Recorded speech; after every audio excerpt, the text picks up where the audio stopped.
Flipkart lets off close to 1,000 employees based on performance matrix. WhatsApp may not be as secured as it poses itself to be.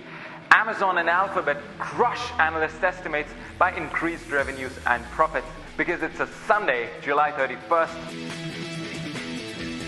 And you're watching The Bulletin.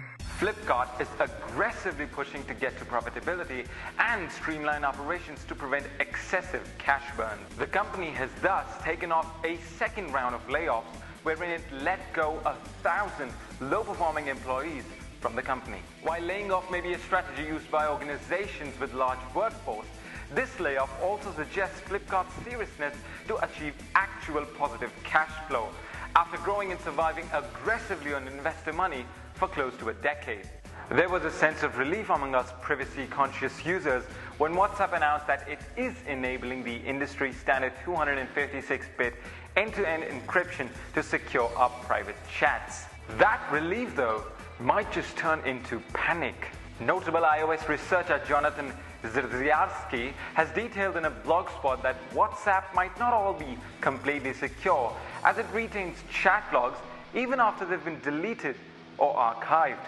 He explains that while examining the disk images of the most recent updated version of WhatsApp, he found that it retains a forensic trace of your chat logs even after you've deleted, archived, or cleared all of your chats.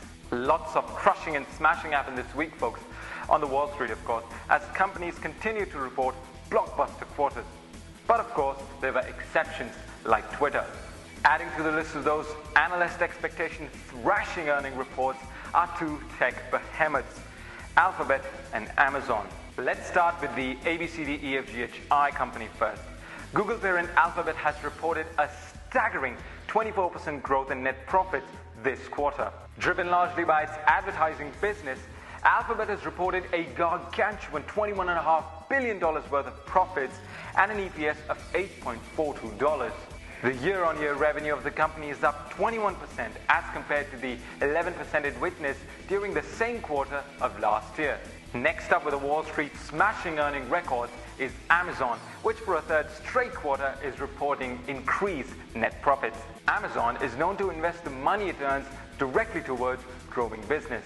The company has hence not shown any profits during a large part of its existence. However, it has been doing such well under Jeff Bezos that despite all these zillion-dollar investments, it is getting profits. The e-commerce giant had closed the quarter with $30.4 billion in revenues, yes, 30.4, and a $1.78 EPS. Analysts had expected $29.55 billion in revenues and a $1.11 EPS. Ooh, that was a lot of money I talked about. PlayStation VR, unarguably the most awaited VR devices set for a launch in 2016, is out in the open. Well, at least its specs are. Sony has distributed official pamphlets regarding the space requirements and gameplay style of the PSVR. According to its developers, the PlayStation VR will require a minimum of 60 feet of cleared space to use. The player should stay centered in an area that's about 9.8 feet by 6.2 feet to enjoy the VR-based games ideally. The official brochure also stated that the players remain seated whenever possible while playing. Max Wholesale, a B2B e-commerce platform which lets smaller sellers buy inventory for their stores, has secured $150,000 in a seed round led by Maple Capital Advisors. GoCoop, an e-commerce enabler for rural producers and cooperatives, has secured an undisclosed amount in a Series A round of funding. The round was led by Infosys co-founder Chris Gopalakrishnan and Saha Fund. Bindra, an edtech platform which enables to better connect colleges and teachers with students, has secured a $700,000 seed round from Education Design Studio, an edtech accelerator at the University of Pennsylvania, Ben Franklin Technologies, and a group of angel investors.